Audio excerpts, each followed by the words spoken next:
মিথ্যা খুনের দায়ে পুলিশ যখন সাবির স্বামীকে ধরে নিয়ে যায় তখন এক মুহূর্তের মধ্যে তার পুরো জীবনটাই যেন পাল্টে যায়। সহজ সরল সাবি হয়ে ওঠে ভয়ঙ্কর। তার মাথায় চলতে থাকে ভয়ানক সব বুদ্ধি। কি করে পুলিশের চোখ ফাঁকি দিয়ে সে তার স্বামীকে কারাগার থেকে বের করে আনবে, এই নিয়েই বানাতে থাকে একের পর এক মাস্টার প্ল্যান। একজন নিরীহ স্ত্রী তার স্বামীকে বাঁচাতে কতটা হিংস্র হয়ে ওঠে সেটাই দেখব আজকের গল্প সাবিতে। চলুন তাহলে আর দেরি না করে আজকের গল্পটা শুরু করা যাক। শুরুতেই দেখা যায় একটা মেয়ে গাড়ি নিয়ে যাচ্ছে আর তার চোখে ছিল ভয়ের ছাপ। সে গাড়িটা দ্রুত এনে থামায়। জায়গাটা একেবারেই নির্জন ছিল। সে তখন তার গাড়ি থেকে একটা ছেলের বডি বের করে। দেখে মনে হচ্ছে ছেলেটা মারা গেছে। এখান থেকে দৃশ্য পরিবর্তন হয় আর আমাদেরকে 5 মাস আগের দৃশ্য দেখানো হয়, যেখানে আমরা একটা পরিবারের সাথে পরিচিত হই। এই পরিবারের সদস্য সংখ্যা 3 জন। সেখানে আছে একটা কাপল আর তাদের একমাত্র ছেলে আদি। আদির মা বাবার নাম হচ্ছে সাবি আর নাকুল। তো দেখা যায় তারা বেশ হ্যাপি একটা ফ্যামিলি। আজ তারা 3 জন মিলে নাকুলের বাবার সাথে কথা বলছিল।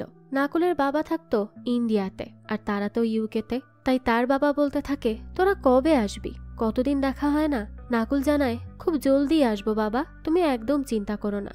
তো এরপরে নাকুল যখন কাজের জন্য বেরিয়ে যাচ্ছিল তখন সে খেয়াল করে যে তার কাপড়ের মাঝে রক্তের ছোপ। তাই সেই রক্তটা ধুতে যায় ওয়াশরুমে। ঠিক এই সময়ই দরজায় কেউ কড়া নাড়ে। তাই সাবি চলে যায় দরজা খুলতে। তখনই সে দেখে পুলিশ এসেছে। পুলিশ এসেই বলে, আমরা মিস্টার নাকুলকে গ্রেফতার করতে এসেছি স্টেফেনির হত্যার দায়ে। তো এই স্টেফেনি ছিল নাকুলের বস।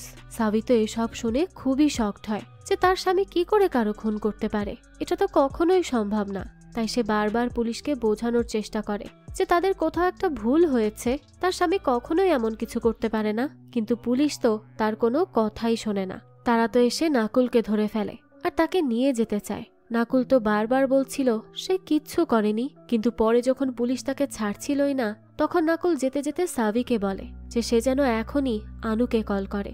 এই আনু হলো নাকুলেরই ফ্রেন্ড। সে একজন উকিল, তাই এই কেসে সেই হয়তো কোনো হেল্প করতে পারবে। এ কারণেই সে আনুর সাথে যোগাযোগ করতে বলে। তো তারপরে পুলিশ তাকে ধরে নিয়ে চলে যায়। বেচারি সাবি তো তখন অসহায়ের মতো কাঁদতে থাকে। এখান থেকে দৃশ্য পরিবর্তন হয় আর আমরা দেখি সাবি এবং আদি এসেছে জেলে নাকুলের সাথে দেখা করতে। সেখানে এসে আদি সাবিকে বলে, মা আমার খুব ভয় করছে। সাবি বলে, আমারও করছে। যাই হোক, তো এরপরই তারা চলে আসে ভেতরের ভিজিটিং রুমে। সেখানে নাকুল এসেই প্রথমে জড়িয়ে ধরে আদিকে। আদি বলে, বাবা আমি তোমাকে অনেক মিস করেছি, তুমি আজ আমাদের সাথে বাড়ি আসবে তো?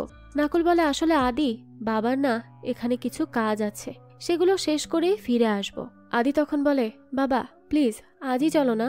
নাকুল বলে, সেটা তো সম্ভব হবে না বাবা, তুমি একটু অপেক্ষা করো, আমি ঠিক ফিরে আসব।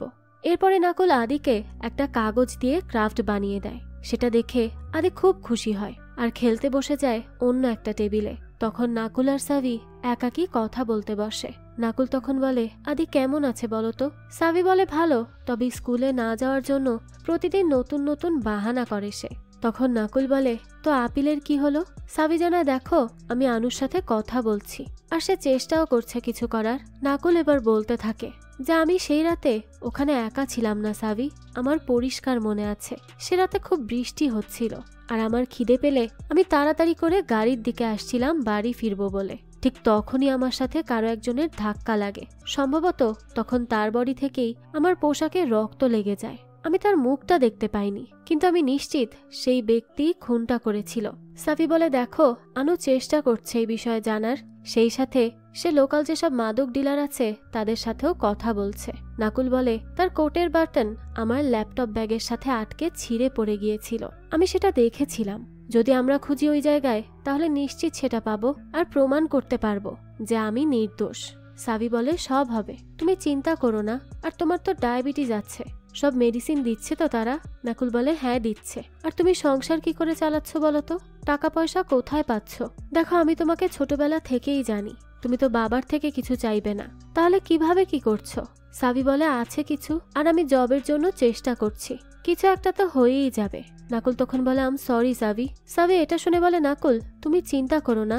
আর বাবা বলেন সবসময় এক পরিস্থিতি থাকে না, এই খারাপ সময়টাও চলে যাবে নাকুল, তুমি বিশ্বাস রাখো। নাকুল তখন জিজ্ঞেস করে, কবে সাবি?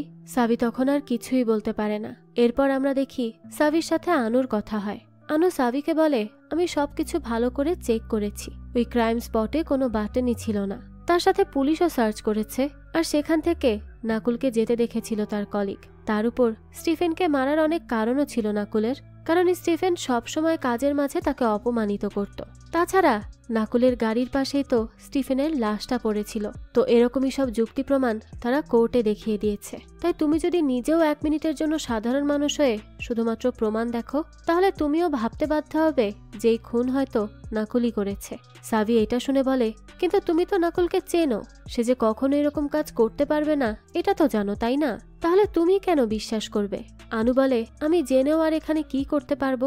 প্রমাণ তো করতে পারবো না কিছু, কারণ সেই জায়গায় কোনো সিসি ক্যামেরাও ছিল না। তাই এই কেস সম্পূর্ণ হারার পথেই আছে। এসব বলেই আনু সেখান থেকে চলে যায়। সাবির তো তখন খুবই খারাপ লাগে, কিন্তু সে কিছু বলতেও পারছিল না। এরপরই সে তার ছেলেকে নিয়ে বাড়ি আসে। সে তো বারবার আনুর কথাগুলো এবং নাকুলের বলা কথাগুলো নিয়েই ভাবতে থাকে। সেই সাথে সে তাদের সুন্দর সুন্দর মুহূর্তগুলো ভেবেও কান্না করতে থাকে, কারণ তারা কত ভালো ভালো মুহূর্ত একসাথে কাটিয়েছে। তো এরপরই দেখা যায় রাতের বেলা হুট করে একটা কল আসে। কল রিসিভ করেই সাবি বলে, বাবা কি হয়েছে? আমি ভিডিও কল দিচ্ছি, তুমি রিসিভ করো। এরপরই সে রিসিভ করে কান্না করে আর বলতে থাকে, সাবি মা, আমার ভিসা রিজেক্ট হয়ে গেছে, আমি আমার সন্তানদের কাছে আসতে পারবো না, আম সরি। তো এইসব শুনে তো সাবি আরো মন খারাপ করে ফেলে, সেও খুব কান্নাকাটি করে। পরের দিন আবার নাকুলের বেল রিজেক্ট হয়ে যায়। তো নাকুল যে জেলে ছিল সেখানেই কয়েকজন কয়েদি ছিল যারা মাদক নিয়ে কাজ করত, আর তারা ওই জেলের মধ্যেও গুন্ডাগিরি করত। তাদের মধ্যে একজন কয়েদি নাকুলকে এসে বলে যে, তোর তো জেলের রেকর্ড ভালো, তাই তুই আমাদের এই মাদকগুলো লুকিয়ে রাখ, তাহলে আমরা ধরা পড়ব না। কিন্তু নাকুল তো সেগুলো নিতে মানা করে দেয়। সে বলে, আমাকে আমার পরিবারের মানুষ এখান থেকে বের করার জন্য অনেক চেষ্টা করছে, তাই আমি এগুলো নিয়ে ফাঁসতে চাই না। এমনিতেই একটা মিথ্যা কেসে ফেসে গেছি, আর কোনো ঝামেলা আমি চাই না। এসব শুনেই তো ওই লোকগুলো খুব রেগে যায়। তো এরপরে দৃশ্য চলে যায় সাবির কাছে। তার কাছে আনুর কল আসে। সাবি তো সাথে সাথে মোবাইল ফেলে দৌড়ে চলে আসে হসপিটালে, কারণ নাকুল হসপিটালে ভর্তি। কান্না করে করে একেবারে অবস্থা খারাপ হয়ে যায় সাবির। এরপরই সে নাকুলের সাথে 2 মিনিট দেখা করার অনুমতি নিয়ে ভেতরে আসে। আসলে নাকুল যেহেতু ওই মাদকগুলো নিতে মানা করে দিয়েছিল, তাই ওই মাদক ডিলারগুলো নাকুলকে খুব মারধর করেছে, আর তাকে এতই মেরেছে যে তার অবস্থা একেবারে খারাপ হয়ে গেছে। সাবি তো এইসব জানার পর খুব আটকে ওঠে। নাকুল তখন সাবির হাতে তার লেখা একটা চিঠি দেয়, যেটা সে লুকিয়ে তার হাতের মধ্যেই রেখেছিল। সাবি তো এই চিঠিটা নিয়ে স্তব্ধ হয়ে সেখান থেকে চলে আসে। আসার সময় আনু তার সাথে অনেক কথা বলার চেষ্টা করে, কিন্তু সাবি তো কথা বলার কোনো অবস্থাতেই ছিল না। এরপরই সে রাস্তায় গাড়ি থামিয়ে চিৎকার করতে থাকে। নিজের ভেতরের সব রাগ কষ্টগুলোকে বের করার ব্যর্থ চেষ্টা করে সে। তার ভেতরটা একেবারে ভেঙে চুরে যাচ্ছিল। সে তো বুঝতেও পারছিল না সে কি করবে। এরপরই রাতে বসে বসে সাবি সেই রক্তমাখা চিঠিটা পড়তে থাকে, যেটা নাকুল তাকে দিয়েছিল।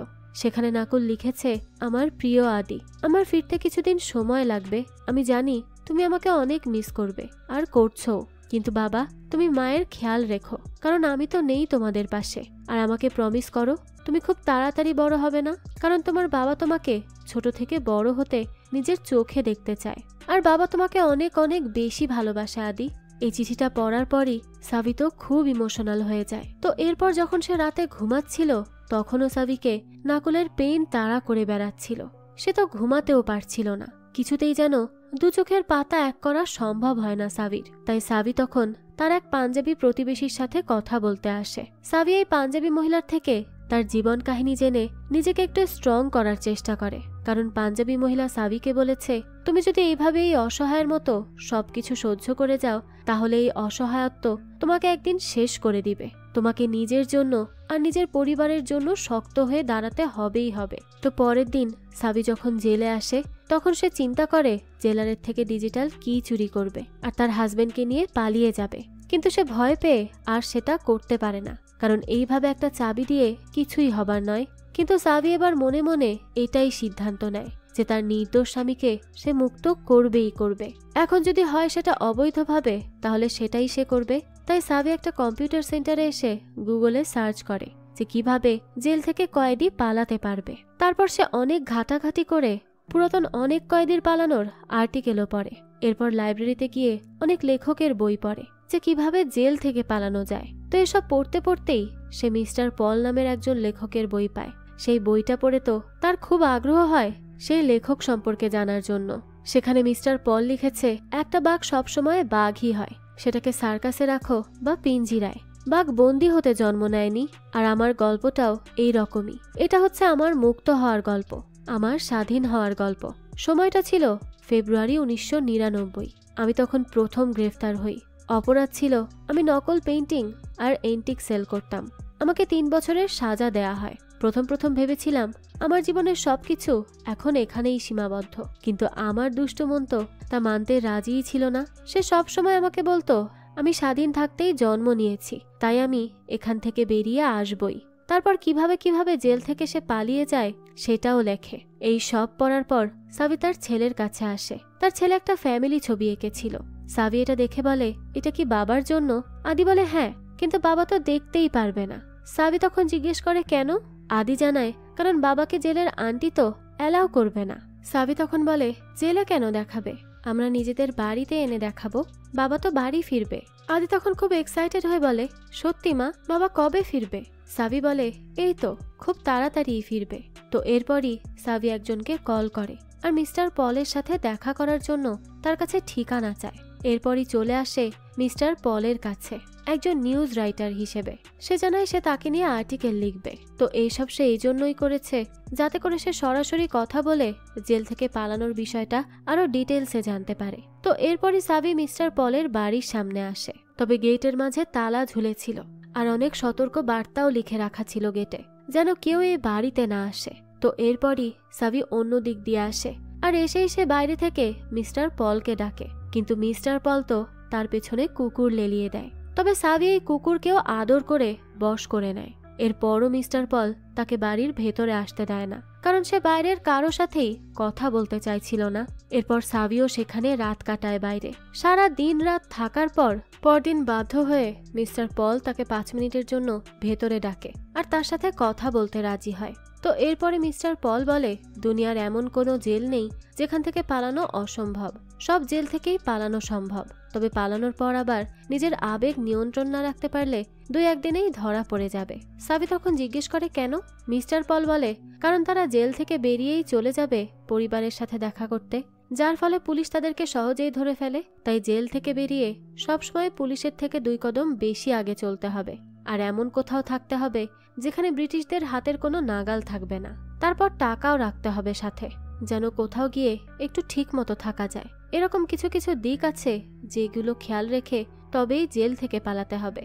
এরপর পালানোর জন্য ফেক ডকুমেন্ট, পাসপোর্টও লাগবে, কারণ পুলিশ চাইলে 1 ঘন্টার মাঝেই সব বন্ধ করে দিতে পারে দেশের। আর যাতায়াতে সবসময় এমন কিছু চুজ করতে হবে যেখানে কোনো ধরা বাঁধা নিয়ম থাকবে না। সাবি তখন বলে, আচ্ছা, আপনাকে ধন্যবাদ এত কিছু বলার জন্য, তবে আমার শেষ একটা প্রশ্ন আছে। যদি কেউ সত্যিই জেল থেকে পালাতে চায় তাহলে সে ফেক পাসপোর্ট আইডি কোথা থেকে করবে? মিস্টার পল তখন জানায়, হুপ স্ট্রিট থেকে। এরপরে সাবি একটা তার প্ল্যানিং এর ফুল চার্ট বানিয়ে নেয় মিস্টার পলের বলা মতো। এবার তার প্রথম কাজ আগে ডকুমেন্ট তৈরি করা, তাই সে মিস্টার পলের বলা জায়গায় এসে পড়ে সেগুলো তৈরি করতে। তো সেখানে গিয়েই আবার গুন্ডাদের কবলে ফেসে যায় সাবি। তাকে বেশ মারধরও করে তারা, তার থেকে টাকাও ছিনতাই করে নেয়। কিন্তু তখনই সেখানে চলে আসে পল, আর সে এসেই গুন্ডাদেরকে বলে যে সে একজন ডিটেকটিভ আর তার হাত থেকে কেউ বাঁচতে পারে না। এইসব কথা বলে বলে পল গুন্ডাগুলোকে শক দিয়ে বেহুশি করে ফেলে আর সাবিকে বলে, একজন সাধারণ রিপোর্টার কখনোই আমার ডগকে রিস্ক নিয়ে নিজের বসে আনার সাহস করতো না। একজন রিপোর্টার নিশ্চয়ই এত ঝুঁকি নিয়ে এখানে আসতো না। তাই এই সব কারণগুলো নিশ্চিত কোনো পার্সোনাল বিষয়কে ঘিরে আছে। এবার বলো, কার জন্য করতে চাইছো এসব? বাবা, ভাই নাকি স্বামী? এরপর তারা দুজন বাইরে একটা গাড়িতে বসে কথা বলে। সেখানে সাবি বলে, উকিল বলে দিয়েছে আমার হাজবেন্ড নাকুরের বিরুদ্ধে সমস্ত প্রমাণ আছে, তাই এই কেস নিয়ে আর কোনো আশা নেই। এদিকে আবার নাকুলের প্রাণ সংশয়ের ভয়, তাই আমার হাতে আর কোনো উপায় ছিল না। পল তখন বলে, উপায় আছে, আরো 3টা উপায় আছে। 1, ইন্ডিয়া ফিরে যাও, সে তার শাস্তি পাওয়া শেষ করে ইন্ডিয়া ফিরে আসবে। দ্বিতীয় হচ্ছে আর একটা বিয়ে করে নাও, আর না হলে আত্মহনন করে নাও। তবে যদি আমি হতাম তাহলে অবশ্যই দ্বিতীয় অপশনটাই বাছাই করতাম। সাবি তখন বলে, আমার মনে হয় আপনি জীবনে কাউকে ভালোবাসেননি, এজন্যই এমন করে বলতে পারছেন। আপনি বলেছিলেন জেল থেকে বেরিয়ে পালানোর জন্য খুব শক্ত কারণ লাগে, যেটা আপনার কাছে ছিল না, তাই আত্মসমর্পণ করেছিলেন। কিন্তু আমার কাছে সেই কারণটা আছে, তাই আমি চাই আপনি আমাকে পাসপোর্টের ব্যবস্থাটা করে দিন। পল তখন বলে, দেখো, বাড়ি যাও, আমি তোমাকে বারবার বাঁচানোর জন্য আসবো না। সাবি বলে, কিন্তু আপনি এতবার জেল থেকে পালিয়ে এসেছেন, তাই আপনি চাইলেই আমাকে হেল্প করতে পারবেন স্যার। প্লিজ স্যার, আমাকে পাসপোর্টটা এনে দিন। পল বলে, দেখো, আমি জেলের ভেতর থেকে বাইরে এসেছি, কিন্তু তোমাকে বাহির থেকে ভেতরে যেতে হবে, তারপর আবার সেখান থেকে বাইরে আসতে হবে। আর তুমি একটা কথা বোঝার চেষ্টা করো, যে কাজ তুমি করতে চাচ্ছ এটার জন্য তোমাকে ক্রিমিনাল হতে হবে, গার্ডকে মারতে হবে। তুমি কি পারবে মারতে? তুমি কি রাস্তায় গাড়ির সামনে বাচ্চা আসলে মারতে পারবে? পারবে না, তাই তো? তাহলে প্লিজ বাড়ি ফিরে যাও। সাবি তখন তাও বলে, পাসপোর্ট? পল বলে, আরে এই মহিলার সমস্যা কি? আচ্ছা ঠিক আছে, আমি দিচ্ছি জোগাড় করে। এরপরে কিছু টাকা নিয়ে নেয় সে, আর ঠিকানা বলে যায়। এরপর যখন সে বাড়ি ফিরে আসে, তখন দেখা যায় সাবিকে তার ছেলে কিছু দেখায়, যেগুলো দেখে সাবির মনে পড়ে যায় নাকুল আর তার স্কুল লাইফের প্রেমের কথা। তারা আসলে ছোট থেকেই একে অপরকে জানে, এরপর প্রেম, তারপরে বিয়ে আর সন্তান। তাই সাবি নাকুলকে যেমন অসম্ভব ভালোবাসে, তেমনি নাকুলও সাবিকে প্রচন্ড ভালোবাসে। তো সাবি এবার তার বাড়ি বিক্রি করার জন্য নোটিশ টাঙিয়ে দেয়। সাবির উপর আবার নজর রাখছিল দুজন ডিটেকটিভ, আর তারা ভাবে সে হঠাৎ করে নিজের বাড়ি কেন সেল করছে।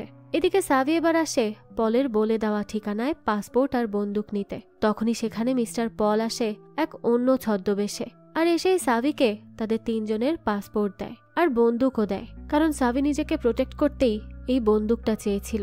তো বন্দুক দেওয়ার পরে মিস্টার পল বলে, আমার ডগকে গুলি করো। সাবি তখন অবাক হয়ে বলে, কি, কেন? পল তখন বলে, দেখো, আমার ডগকে গুলি করো, কারণ তার একটা টিউমার হয়েছে, তাই তাকে তার কষ্টের জীবন থেকে মুক্তি দিতে চাই আমি। সাবি তখন অনেক চেষ্টা করে, কিন্তু কোনোভাবেই গুলি করতে পারে না। এই মাসুম একটা প্রাণীকে সে কি করে গুলি করতে পারে? মিস্টার পল তখন বলে, আমি জানতাম তুমি পারবে না, তাই মিথ্যা বলেছি যে আমার ডগের টিউমার।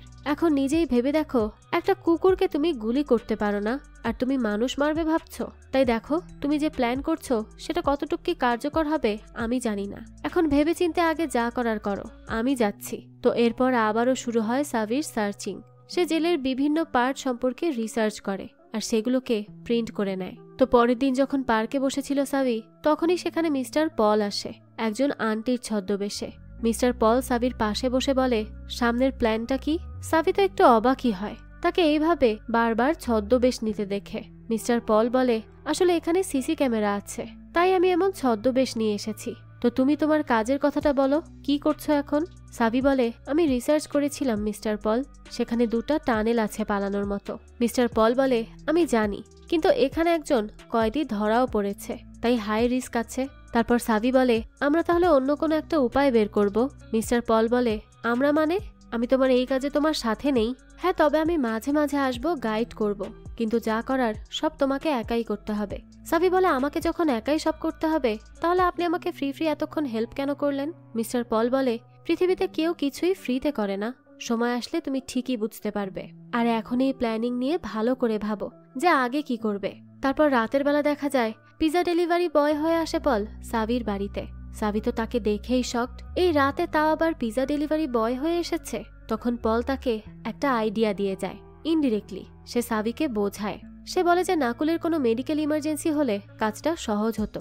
সাবিও এই ব্যাপারটা বোঝার পর রিসার্চ করতে লেগে পড়ে, আর সে তার গাড়ি নিয়ে ফলো করে, যে গাড়ি থেকে মেডিকেলের জিনিসপত্র নিয়ে আসা হয় জেলে। যখন সাবি এসব ফলো করছিল, তখন তাকে ডিটেকটিভ হাসান বলে, এখানে থেকে কি হবে? আপনার হাজবেন্ডকে তো আর পাওয়া যাবে না। এত বিশ্বাস হাজবেন্ডের প্রতি, একটু বিশ্বাস আমাদের প্রতিও দেখান। সাবি বলে, আপনি জানেন আমাদের এখানে একটা কথা আছে, যদি বিশ্বাস থেকে খোঁজো তাহলে তো ভগবানকেও পাওয়া যায়, আর আপনাকে তো শুধু একটা বাটন খোঁজার কথা বলা হয়েছিল। যাক, তো তারপরে সেখান থেকে সাবি চলে যায়। এরপর সে একটা টাইম কাউন্ট করে দেখে যে ওই গাড়িতে মেডিকেল থেকে ওষুধ আনতে কতটা সময় লাগে। তো আজকের মতো কাজ শেষ করে সাবি আসে নাকুলের সাথে কথা বলতে। তখন সাবি দেখে নাকুলের বডিতে মারের চিহ্ন। নাকুল বলে, আসলে সেই আগের ছেলেগুলোই তাকে আবারও মেরেছে, আর বলেছে আমি যদি তাদের বিরুদ্ধে করা অভিযোগ ফেরত না নেই তাহলে তারা আমাকে খুন করবে। সাবি তো এটা শুনে ঘাবড়ে যায় আর বলে, নাকুল দেখো, তুমি তাহলে এই অভিযোগটা প্লিজ ফিরিয়ে নাও। আপাতত তুমি শুধু নিজেকে ভালো রাখার কথাটাই মাথায় রাখো, আমার কিছু সময় চাই। নাকুল বলে, আর কি হবে সময় দিয়ে? সাবি তখন কিচ্ছু বলে না, আর নাকুলও মানা করে সে অভিযোগ ফেরত নিবে না। এরপর আমরা দেখি সাবির প্ল্যানের একদিন শুরু হয়ে গেছে আজ, তাই সে চলে আসে ওই মেডিকেলের গাড়ির পেছনে উঠতে। সবার অগোচরে সে ভেতরে এসে কিছু ডকুমেন্টসের ছবি তোলে, আর আবারও সময়ের ভেতরে বাইরে চলে আসে। বাড়ি ফিরে সে যখন জানতে পারে যে এই 3 দিনের ভেতর সে বাড়ি বিক্রি করতে পারবে না, টাকাও পাবে না, তখন সে বন্দুক নিয়ে চলে আসে সেদিনের সেই গুন্ডাদের কাছে, আর তাদেরকে বন্দুক ধরে টাকা দিতে বলে। আর এখানে তো মারামারিতে একজনের পেটে গুলিও লেগে যায়, যেটা সাবি করেনি, বরং ওই গুন্ডারই এক পার্টনার করেছিল। আর পরে তাকেও গুলি করে দেয় সাবি। তবে সাবিকে রিকোয়েস্ট করে একটা গুন্ডা যে তাকে হসপিটালে নিয়ে আসতে, তাই সাবি তাকে গাড়িতে তোলে। তবে এখানেই মারা যায় সে। আর আমরা গল্পের শুরুতে যে দৃশ্য দেখি, এটাই সেই দৃশ্য। সাবি পুলিশের ভেজালে জড়াবে না বলে সে রাতে সেই লাশকে টেনে একটা জায়গায় রেখে চলে যায়। এরপরে সাবি আসে পলের বাড়ি। তাকে সাবি বলে, আমি বিশ্বাস করতে পারছি না যে আমি একজন মানুষকে খুন করেছি। পল বলে, এই একটা লাইন তুমি আজ ক্রস করেছো। সাবি তখন জিজ্ঞেস করে, আমি সত্যিই ভুল ছিলাম? পল বলে, আমি কি করে জানবো? আমি কি কাউকে খুন করেছি নাকি? সাবি তখন বলে, আপনিই তো বলেছিলেন আমি যেন কাউকে শুট করি, কাউকে মেরে ফেলি। পল এসব শুনে বলে, আমি শুধু বুঝাতে চেয়েছি যে তুমি যেন এখানেই থেকে যাও, কিন্তু তুমি আজ যা করেছো ঠিকই করেছো। আত্মরক্ষা করতে যে কোনো কিছুই করা সঠিক। সাবি বলে, তার মানে আপনি আমাকে হেল্প করবেন? পল বলে, তো এতদিন তাহলে কি করলাম? আমি প্রয়োজন পড়লে তোমার সাথে নামবো, না হলে দূর থেকেই আমি তোমাকে দেখে যাব। এরপরই আমরা পুলিশদের দেখি, তারা সেই গুন্ডাগুলোর লাশ পর্যবেক্ষণ করছিল আর সেগুলোকে মর্গে পাঠাচ্ছিল। তারা বুঝতে পারছে না এভাবে কে মারতে পারে। অন্যদিকে আমরা সাবিকে দেখি, সে তার প্ল্যানের প্রায় সব কাজ করে সেট করে রাখে আর বাড়ি এসে কাপড় চোপড় গুছায়। এরপরে একটা ভিডিও অন করে সেখানে সে বলে, আপনারা যখন এই ভিডিওটা দেখছেন তখন আমি ক্রিমিনাল হয়ে গেছি জানেন। আমি খুব ছোট ছিলাম যখন আমার থেকে আমার পরিবারকে ছিনিয়ে নেওয়া হয়। এরপর আমি অনেকগুলো বছর পর আবারও একটা পরিবার পাই, খুশি আনন্দ সব পাই, কিন্তু সেই সব কিছুকে আবার আমার থেকে কেড়ে নেওয়া হচ্ছে। কিন্তু আমি এবার এটা হতে দিব না। তার জন্য আমাকে যত দূর যেতে হবে যাব, যতবার ক্রিমিনাল হতে হবে হব। তো ভিডিও শেষ করেই সেটা সিমরিতকে পাঠিয়ে রাখে সে। অন্যদিকে পুলিশ তাদের তদন্ত চালিয়ে যায়, কিন্তু তাদের কাছে বারবারই একটা নাম আসতে থাকে, আর সেটা হচ্ছে সাবি। এদিকে সাবি আদিকে নিয়ে আসে সিমরিতের কাছে আর তাকে বলে, প্লিজ তুই আদিকে কিছু সময় তোর কাছে রাখ, আমি আবারও কাজ শেষ করে নিয়ে যাব। সিমরিত বলে, সমস্যা নেই, আমি রাখবো, তুই নিশ্চিন্তে যা। সাবি তখন বলে, আর আমি যদি আসতে অনেক দেরি করে ফেলি তাহলে তুই আমার আদিকে একটু দেখে শুনে রাখিস, তার যত্ন করিস, তাকে বড় করে তুলিস। সিমরিত বলে, আমি জানি তুই আসবি, আসতে তো হবেই। এরপর সাবি আদিকে রেখে আসে সেই গাড়ির কাছে, যেটার মধ্যে সব টেস্ট রিপোর্ট রাখা হয়। আর এবার সাবি সেখানে নকল টেস্ট রিপোর্ট রেখে দেয়, যাতে করে পুলিশরা বাধ্য হয় আদিকে হসপিটালে আনতে। নাকুল তো বারবার বলে যে সে একদম ঠিক আছে, হসপিটালে কেন যাবে? কিন্তু পুলিশ কি আর কারো কথা শোনে? তো এখানেও আবার সাবিকেই কাজ করতে হেল্প করে পল। তো সাবি এরপর হসপিটালে আসে ডাক্তার সেজে, আর ওইদিকে ডিটেকটিভ আয়েশা হাসানকে নিয়ে পুলিশ আসে সাবির বাড়ি। তারা সাবিকে পায় না, কিন্তু সাবির করা সেই প্ল্যান চার্টের কিছু কিছু অংশ পায়। এসব দেখেই তারা বুঝতে পারে কাহিনীতে তো কিছু টুইস্ট আছেই। সে দেখতে যেমন সাধারণ একজন হাউসওয়াইফ, আসলেই কি তা? এই উত্তর জানতে তারা এবার খুব কৌতূহলী হয়ে ওঠে। তখন আয়েশা জানতে পারে হঠাৎ করে ইমার্জেন্সিতে নাকুলকে নেওয়া হয়েছে, তাই আয়েশার একটা সন্দেহ হয় আর সেও হসপিটালের উদ্দেশ্যে বেরিয়ে পড়ে। এদিকে সাবি হসপিটালে এসেই দুজন পুলিশের উপর বন্দুক তাক করে আর বলে, এখনই নিজেদের হাতে হ্যান্ডকাফ দিয়ে আটকাও, না হলে আমি গুলি করে দিব। নাকুল তো সাবির এইরকম রূপ দেখে একেবারেই শকড হয়ে যায় আর বলে, সাবি এইসব কি করছো? প্লিজ বন্দুক নামাও, এগুলো ক্রিমিনালের কাজ। সাবি বলে, তুই কম কথা বল আর তাড়াতাড়ি তৈরি হয়ে যা পালানোর জন্য। নাকুল তখন বারবার বলতে থাকে, সাবি এটা ঠিক না, এটা ক্রাইম। সাবি তখন বলে, আচ্ছা ক্রাইম, তাহলে ঠিক আছে, তুই কল কর তোর ছেলেকে আর বল যে তার বাবা কখনো বাড়ি ফিরবে না আর তার মাও ফিরবে না।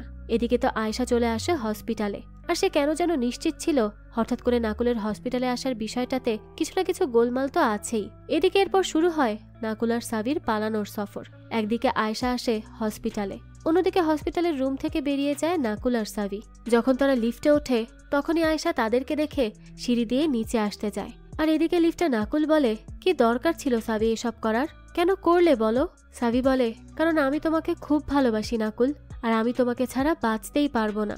তুমি কি পারবে বলো? নাকুলও বলে না। এদিকে এদের লিফট এসে থামলে নাকুলদেরকে দেখে সেখানে আসে আয়েশা আর সাবিকে বলে, সাবি প্লিজ ঠান্ডা মাথায় ভাবো, তুমি যা করছো তাতে কিন্তু বিষয়টা আরো বড় হবে, আরো খারাপ হবে, তাই এখানে আত্মসমর্পণ করে নাও। সাবি বলে, আমি আমার স্বামীর সাথে জীবন কাটানোর জন্য 12 বছর জেলের বাইরে অপেক্ষা করতে রাজি না ম্যাডাম। আয়েশা তখন বলে, তাহলে তুমি কোথায় যাবে? কিছু সময়ের মাঝেই তো সব বন্ধ করা হবে। তখন সাবি বলে, আমি কেন যাব, আপনি যাবেন। এরপরে সাবি আয়েশার দিকে বন্দুক তাক করে তাকে লিফটে রেখে উপরে পাঠিয়ে দেয় আর নিজেরা সেখান থেকে আবারও পালায়। এরপর তারা বাইরে এসে ট্রেনে উঠে পড়ে। এমন করে আসলে তারা আয়েশাকে বোঝায়, তাই আয়েশাও ট্রেনে উঠে যায়। কিন্তু সাবি আর নাকুল তো সিঁড়ি দিয়ে অন্যদিকে চলে যায়, তাই আয়েশা তার ফোর্সকে কল করে ওই দিকে আসতে বলে। তো এই দিকে যখন নাকুল আর সাবি পালিয়ে যাচ্ছিল তখনই তাদের সামনে পুলিশ আসা শুরু করে। সাবি তো বেশ ভয় পেয়ে যায়, তাই নাকুল তাকে এক সাইডে নিয়ে বলে, আমার দিকে তাকাও সাবি, সব ঠিক হয়ে যাবে।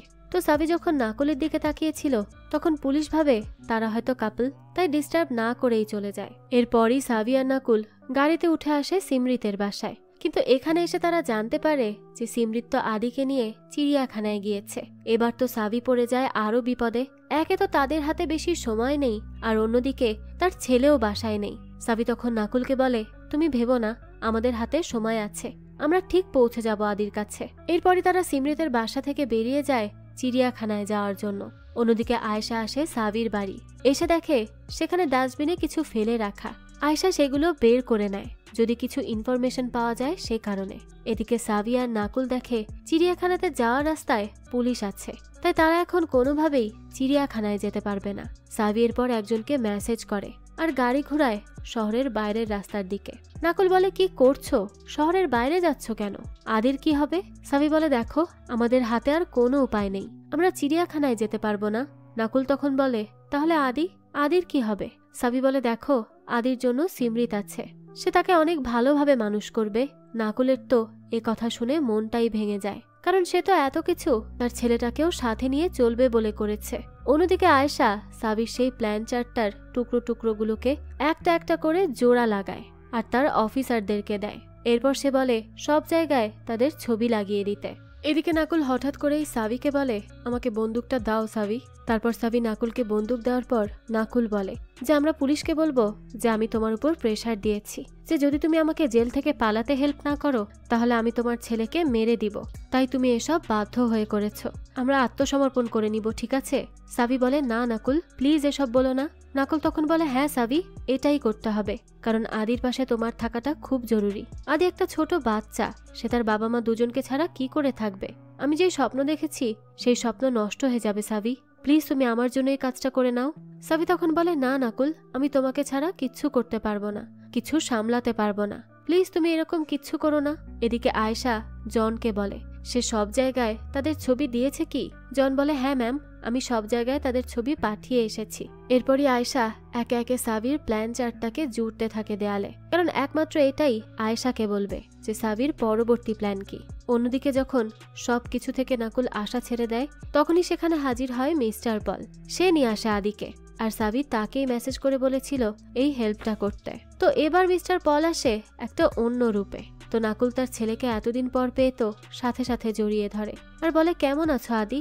আদি বলে, বাবা আমি ঠিক আছি, কিন্তু আঙ্কেল একবার আন্টি সেজেছিল আর আজ আঙ্কেল সেজেছে। তো এই নিয়েই তারা তিনজন হাসতে থাকে। সাবি মিস্টার পলকে বলে, আপনাকে অনেক অনেক ধন্যবাদ মিস্টার পল, আমি ভেবেছিলাম আপনি আসবেন না, কারণ বাচ্চাদেরকে আপনি পছন্দ করেন না বলেছিলেন, আর এটা আপনার রুলের বাইরে।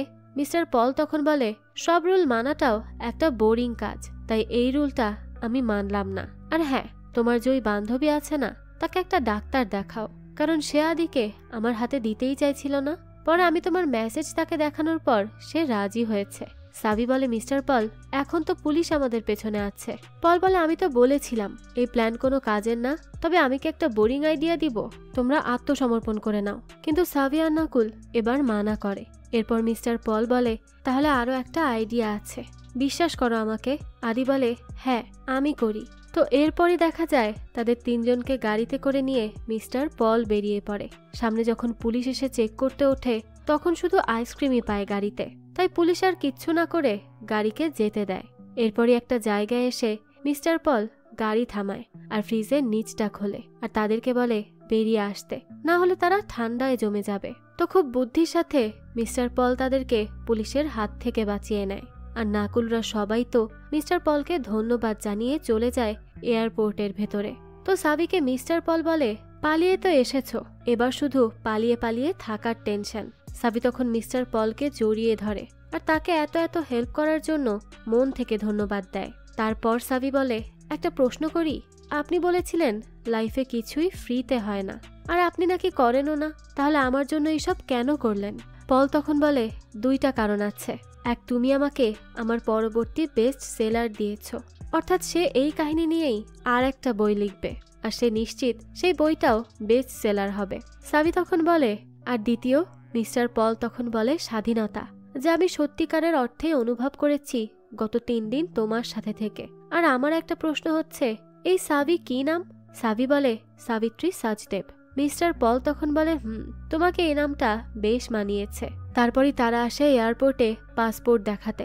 অন্যদিকে চার্ট মিলিয়ে আয়েশা বুঝতে পারে এরা কোন এয়ারপোর্টে আছে। তো এখানে আসার আগেই সে কল করে সব যাত্রীদেরকে চেক করার জন্য বলে। এদিকে পাসপোর্ট দিতে আসে আদি, আর আদি তখন যেই লোক পাসপোর্ট ভিসা চেক করে তাদের নিজের বানান শুনিয়ে শুনিয়ে অন্য মনস্ক করে, যার জন্য সে এতটা চেক না করে তাদের ছেড়ে দেয়। আর এরপরই আসে পুলিশরা, কিন্তু ততক্ষণে তো চলেই যায় সাবিরা এখান থেকে। এদিকে আয়েশা আর তার ফোর্স বুঝতে পারছিল না প্লেন দিয়ে কি করে গেল এরা, কারণ তারা তো এখানে আগেই তাদের কথা বলে দিয়েছিল। এত সিকিউরিটির মধ্যে থেকে তাদের তো এখান থেকে যেতে পারার কথা নয়। তখন তারা দেখে যে আজ তো জাহাজও যাচ্ছে দেশের বাইরে। তো তাদের আর বুঝতে বাকি থাকে না যে সাবি তার প্ল্যানের মধ্যেও প্ল্যান রেখেছিল। সে ইচ্ছে করেই পুলিশদেরকে অন্যদিকে ঘুরিয়ে দিয়েছে। আসলে তার প্ল্যান শুরু থেকেই ছিল জাহাজে যাওয়ার, কারণ এতে করে পুলিশের হস্তক্ষেপ হবে না বললেই চলে। আর সাবিও তার এই এতদিনের প্ল্যানে অবশেষে সফল হয়। তারা লিভারপুল থেকে চলে যায়, আর বর্ডার পাস করতেই খুশিতে আত্মহারা হয়ে যায় তারা 3 জনই। সাবি আর নাকুল তো মনে হচ্ছিল মুক্ত পাখির মতো নিঃশ্বাস নিচ্ছে। তারা তো এখানে অনেক হাসতে থাকে, একে অপরকে জড়িয়ে ধরে আর নিজেদের নতুন জীবনকে আহ্বান করে। সাবি দেখিয়ে দিয়েছে চাইলেই সম্ভব সব, তবে তার জন্য ধৈর্য, বিশ্বাস এসব থাকা খুব জরুরি। আর সাবির তো এটা ছিল একেবারে 100%। আর তার এই বিশ্বাসের জোরেই আজ তারা 3 জন মুক্ত আর স্বাধীন। অন্যদিকে পুলিশ অফিসার আয়েশাকে বলে, কি ব্যাপার, তুমি তো আমাকে বলেছিলে সাবি সাধারণ একজন হাউসওয়াইফ, তাহলে এটাই কি তার নমুনা? একজন সাধারণ হাউসওয়াইফের পক্ষে তো এটা করা সম্ভব না। তখন আয়েশাও আর কিছুই বলতে পারে না, কারণ সেও তো আশাই করেনি যে সাবি এমন কিছু করে বসবে। তো এরপরই কেটে যায় 4টা দিন। আয়েশা আবারও আসে সেই ক্রাইম স্পটে। তার সাথের অফিসার তখন বলে, কি ব্যাপার, এখানে এসে এখন কি লাভ? সব তো শেষই হয়ে গেছে, তারা অলরেডি এই দেশ ছেড়ে পালিয়েও গেছে। আয়েশা তখন বলে সে বিশ্বাস করত যে সে নিরপরাধ। অফিসার তখন বলে, এটার এখন কি মানে? আমরা এখনো চাইলে তাদেরকে খুঁজতে পারবো, তারা আয়ারল্যান্ডে আছে, সেখানে কথা বলতে হবে। তখন আয়েশা একটা ঢালু নালা দেখে, সেখানে তার বোতল থেকে সে কিছু পানি ফেলে, আর সেটা দিয়ে পানি গিয়ে বেয়ে পড়ে একটা ম্যানহোলে। আসলে সে রাতে সত্যিই খুনটা নাকুল করেনি, সেই রাতে এক চোর চুরি করার জন্য এইভাবে মেরেছিল স্টেফেনিকে। তখন তো সেখান দিয়েই আসছিল নাকুল, আর তাকেই দেখে ফেলে তার কলিগ, আর এইভাবেই ফেসে যায় নাকুল। তো বর্তমানে এই পানির খোঁজ করে করেই ম্যানহোলের ঢাকনা খুলে তারা দেখে যে সাইডেই লেগে আছে সেই বাটনটা। আর এবার সত্যি সত্যিই প্রমাণ হয়ে যায় যে সাবির হাজবেন্ড ছিল নির্দোষ। তাই আয়েশা হেসে বলে, তাহলে অবশেষে পেয়েই গেলাম। তো এরপর সে তার অফিসারকে বলে যে আমরা যেখানেই যাই না কেন সাবির থেকে বেশি স্মার্ট হতে পারবো না। সে নিশ্চয়ই এমন কোনো জায়গায় থাকবে না যেখানে ইউকের হাত পৌঁছাতে পারবে, তাই সে যেখানে আছে সেখানে আমরা যেতে পারবো না। তো হয়তো এবার আয়েশা আসল খুনিকে খুঁজে বের করে তাকে শাস্তি দিবে, আর সাবিদেরকে সাবিদের মতোই সে ছেড়ে দেয়। এদিকে 1 মাস পর সাবি আর নাকুল তাদের বাবার কাছে চিঠি পাঠায়। সেখানে তাদের নতুন বাড়ির ছবি ছিল, যেটা বুলগেরিয়াতে। তার বাবা তো এটা দেখে খুশিতে নাচতে শুরু করে দেয়। অন্যদিকে আমরা মিস্টার পলকে দেখি, সে আবারও নিজ থেকে পুলিশ ডেকে আত্মসমর্পণ করে। আর পুলিশ আসার আগেই সে সাবিত্রীর নামে নতুন একটা বই লিখে শেষ করে যায়। আর এরই সাথে সাথে এই গল্পটাও এখানেই শেষ হয়। এই তো ছিল আজকের গল্প। এই চমৎকার থ্রিলে ভরা গল্পটি আপনাদের কাছে কেমন লেগেছে সেটা অবশ্যই আমাদেরকে কমেন্ট করে জানাবেন। যদি এতটুকুও ভালো লেগে থাকে তাহলে একটি লাইক দিয়ে যাবেন। আর হ্যাঁ, আমাদের এই চ্যানেলে কিন্তু প্রতিনিয়তই নতুন নতুন ভিডিও আপলোড করা হয়। সেই সব ভিডিওর আপডেট পেতে আমাদের চ্যানেলটিকে সাবস্ক্রাইব করে বেল আইকনে অল দিয়ে রাখতে কিন্তু ভুলবেন না। আর একটা কথা, আপনার আমার মতো মুভি লাভারদের জন্য আমরা নিয়ে এসেছি সুলভ মূল্যে নেটফ্লিক্সের সাবস্ক্রিপশন, যেটি পেয়ে যাবেন আমাদের ফেসবুক পেজ এইচবি শপে। পেজের লিংক ডিসক্রিপশন বক্সেই দেওয়া আছে। আজকে তাহলে এই পর্যন্তই, আবারও হাজির হব নতুন কোনো ভিডিও নিয়ে। সেই পর্যন্ত সবাই ভালো থাকবেন আর আমাদের চ্যানেলের সাথেই থাকবেন। ধন্যবাদ।